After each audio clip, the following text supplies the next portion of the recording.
राज्यघटना गतवर्षीच्या प्रश्नपत्रिका सिरीजमध्ये आपल्या सर्वांचं सहर्ष स्वागत। मागच्या व्हिडिओमध्ये आपण पाहिलं होतं 1 ते 10 नंबरचे राज्यघटना या विषयाचे पोलीस भरतीला आतापर्यंत आलेले प्रश्न। आजच्या व्हिडिओमध्ये भाग 2 मध्ये पाहणार आहोत पुढचे 10 प्रश्न।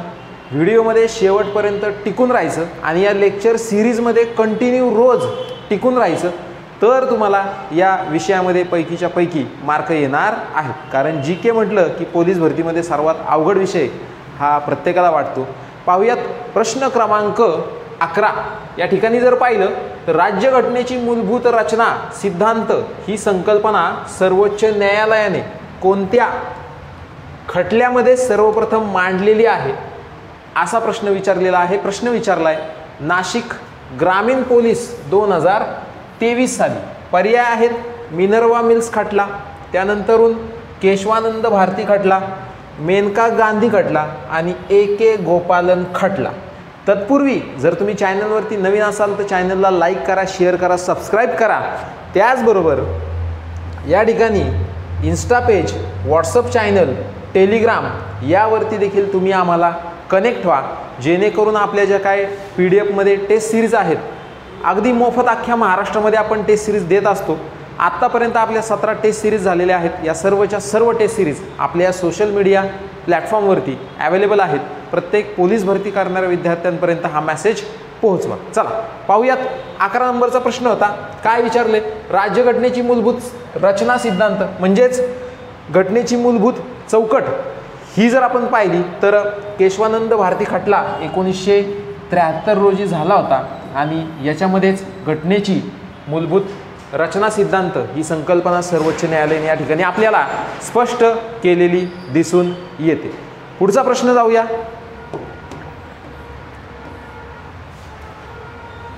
टिंबटिंब म्हणजे घटनाकार। पुढचा प्रश्न टिंबटिंब म्हणजे घटनाकारांची मन, इच्छा व आकांक्षा जाणून घेण्याची गुरुकिल्लीच होय।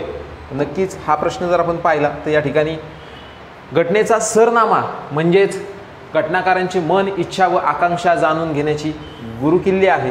मसुदा येणार नाही, मार्गदर्शक येणार नाही, लिखित घटना सुद्धा येणार नाही, कारण राज्य धोरणाची मार्गदर्शक तत्व ही सरकारसाठी दिशादर्शक असतात आणि घटनेचा मसुदा या ठिकाणी येणार नाही। तर घटनाकारांची मन, इच्छा व आकांक्षा जाणून घेण्याची गुरुकिल्ली म्हणजे घटनेचा संपूर्ण सार घटनेच्या सरनाम्यामध्ये आपल्याला दिसून येतो। जाऊयात पुढच्या प्रश्नाकडे।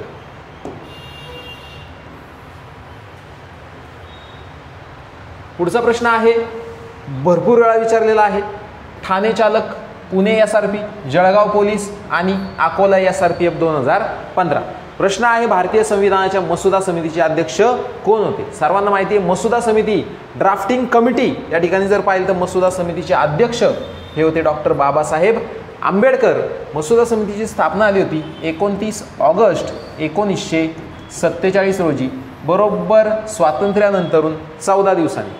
आणि या ठिकाणी ऑदर पर्याय जर आपण पाहिलं तर राजेंद्र प्रसाद हे घटना समितीचे कायमस्वरूपी अध्यक्ष होते।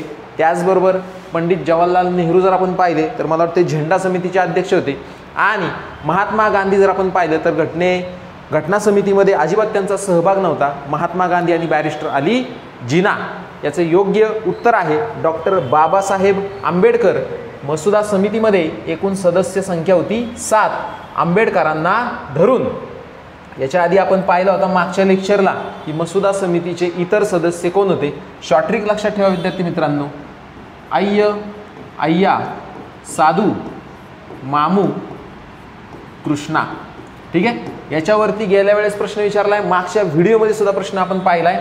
अय्यर, अय्यंगार, साधुल्ला, माधवराव, मुंशी आणि TT कृष्णमाचारी हे 6 आणि 7वे डॉक्टर बाबासाहेब आंबेडकर। हा प्रश्न 1001% IMP म्हणून या ठिकाणी मी तुम्हाला सांगू इच्छितो। चला पुढचा प्रश्न आहे खालीलपैकी कशाला घटनेचा आत्मा म्हटलं जातं? सोल ऑफ कॉन्स्टिट्यूशन या ठिकाणी जर पाहिलं तर सोल ऑफ कॉन्स्टिट्यूशन 2 घटकांना म्हटलं जातं। त्याच्यामध्ये पर्याय पहा, मूलभूत कर्तव्य आहेत, सरनामा आहे, एकेरी नागरिकत्व आहे आणि व्यक्ती स्वातंत्र्य आहे। म्हणजेच घटनेचा आत्मा जर आपण पाहिलं तर घटनेचा आत्मा भाग 3 ला म्हटलं जातं। त्याचबरोबर कलम 32 जे की 5 प्रकारचे जे काय आपण रिट्स अर्ज दाखल करतो, तर या कलम 32ला देखील घटनेचा आत्मा किंवा हृदय असं म्हटलं जातं. याचं योग्य उत्तर आहे व्यक्ती स्वातंत्र्य. कारण व्यक्ती स्वातंत्र्य हा एक आपला मूलभूत हक्क आहे आणि व्यक्ती स्वातंत्र्याचा समावेश मूलभूत हक्कामध्ये येतो, म्हणून याचं योग्य आन्सर आहे व्यक्ती स्वातंत्र्य. जाऊयात पुढच्या प्रश्नाकडे. विचारला होता प्रश्न सोलापूर चालक 2021ला. म्हणजे घटनेचा आत्मा 2 घटकांना म्हटलं जातं. एक तर भाग 3 म्हणजे मूलभूत हक्काला आणि कलम 32ला. चला नेक्स्ट. पुढचा प्रश्न आहे पुढीलपैकी कोणत्या हक्काचा समावेश मूलभूत हक्कांमध्ये होत नाही. कलम 12 ते 35 मध्ये भाग 3 मध्ये मूलभूत हक्कांचा समावेश आपल्याला घटनेमध्ये झालेला पाहायला मिळतो. आणि मूलभूत हक्कांमध्ये जर समावेश आपण पाहिला तर रोजगाराचा अधिकार अगदी बरोबर आहे, मूलभूत हक्कामध्ये याचा समावेश होतो. आपल्याला विचारले कशाचा होत नाही. रोजगाराचा हक्क जर आपण पाहिलं तर समान रोजगाराचा हक्क कलम 16 मध्ये देण्यात आलेला आहे. त्याचबरोबर बालकांचे हक्क बरोबर आहे, कलम 24 मध्ये याबाबत तरतूद देण्यात आलेली आहे. त्याचबरोबर समान कामासाठी समान वेतन याचा देखील उल्लेख कलम 16 मध्ये दिसून येतो. तर RTI म्हणजे माहितीचा अधिकार जो आहे तर याचा समावेश हा मूलभूत हक्कामध्ये नाही. तर हा तुमचा एक कायदेशीर हक्क आहे. माहिती अधिकार कायदा भारताने 2005 साली स्वीकारलेला आपल्याला दिसून येतो. चला पुढचा प्रश्न. मुंबई पोलीस 2023ला मागच्या वर्षी विचारलेला आहे प्रश्न. पुढे आहे दौंड SRPF 2023 विचारलेला आहे प्रश्न. मूलभूत हक्क संविधानाच्या कोणत्या कलमान्वये देण्यात आलेले आहे. आधीच्याच प्रश्नामध्ये मी तुम्हाला याचं विश्लेषण सांगितलं होतं की कलम 12 ते 35 याच्यामध्ये मूलभूत हक्कांचा समावेश आपल्याला झालेला दिसून येतो. मूलभूत हक्क भारताने अमेरिका या देशाच्या घटनेवरून घेतलेले आहेत आणि मूलभूत हक्काशी संबंधित भाग आहे भाग 3. यालाच घटनेचा मॅग्ना कार्टा, घटनेचा आत्मा, घटनेचं हृदय असं देखील म्हटलं जातं. बाकी कलम 1 ते 4 मध्ये नागरिकत्वासंबंधित तरतुदी आपल्याला पाहायला कलम 1 ते 4 मध्ये संघराज्य आणि त्याचे राज्यक्षेत्र याच्याशी संबंधित तरतुदी आपल्याला पाहायला मिळतात. कलम 5 ते 11 मध्ये नागरिकत्व, सिटिझनशिप, नागरिकत्व स्वीकारण्याचे मार्ग, नागरिकत्व समाप्त होण्याचे मार्ग या प्रकारच्या तरतुदी आपल्याला कलम 5 ते 11 मध्ये पाहायला मिळतात. आणि कलम 36 ते 51 मध्ये आपल्याला राज्य धोरणाची मार्गदर्शक तत्वे पाहायला मिळतात. याच्याशी संबंधित भाग आहे 1, याच्याशी संबंधित भाग आहे 2 आणि याच्याशी संबंधित भाग आहे भाग 4. ठीक आहे. तर अशा प्रकारचं विश्लेषण हे तुमच्या प्रत्येक प्रश्नाचं झालं पाहिजे, तर तुम्हाला येत्या काळात कुठलाही प्रश्न येऊ द्या हा तुम्ही टॅकल करू शकता. पुढचा प्रश्न आहे भारताच्या राज्यघटनेतील खालीलपैकी कोणत्या कलमान्वये अस्पृश्यता नष्ट करण्यात आलेली आहे.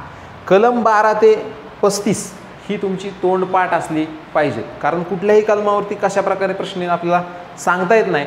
म्हणून अस्पृश्यता नष्ट करणे या संबंधित जर आपण कलम पाहिलं तर ते काय आहे कलम 17. ठीक आहे. कारण कलम 15 मध्ये जर आपण पाहिलं तर धर्म, वंश, लिंग, जात, जन्मस्थळ यावरून भेदभाव करण्यास मनाई आहे. कलम 16 मध्ये समान रोजगाराच्या संधी या ठिकाणी आहे. कलम 18 मध्ये जर पाहिलं तर किताब नष्ट करणे या संबंधित तरतुदी आहेत. म्हणून या प्रश्नाचं योग्य उत्तर आहे कलम 17 जे की अस्पृश्यता नष्ट करणे. गोंदिया चालक 2023 साली विचारलेला आहे प्रश्न. जाऊयात पुढच्या प्रश्नाकडे.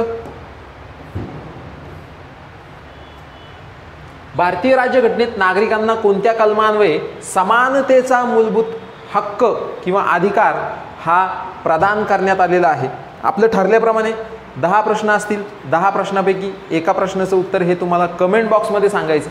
तर या प्रश्नाचं उत्तर सर्वांनी कमेंट बॉक्समध्ये मला सांगायचं आहे, तरच आपली ही लेक्चर सिरीज इथून पुढं कंटिन्यू सुरू राहणार आहे. तुमच्या रिस्पॉन्सवरच मी व्हिडिओ बनवणार आहे. त्यामुळे या प्रश्नाचं सर्वांनी उत्तर मला कमेंटमध्ये सांगायचं आहे. लातूर चालक 2023ला विचारलाय प्रश्न. प्रश्न आहे समानतेचा मूलभूत अधिकार कोणत्या कलमामध्ये प्रदान करण्यात आलेला आहे. चला जाऊयात पुढच्या प्रश्नाकडे. सोपा प्रश्न आहे, जास्त काय अवघड नाही. डॉक्टर बाबासाहेब आंबेडकर यांनी राज्यघटनेतील खालीलपैकी कोणत्या मूलभूत अधिकाराला संविधानाचा आत्मा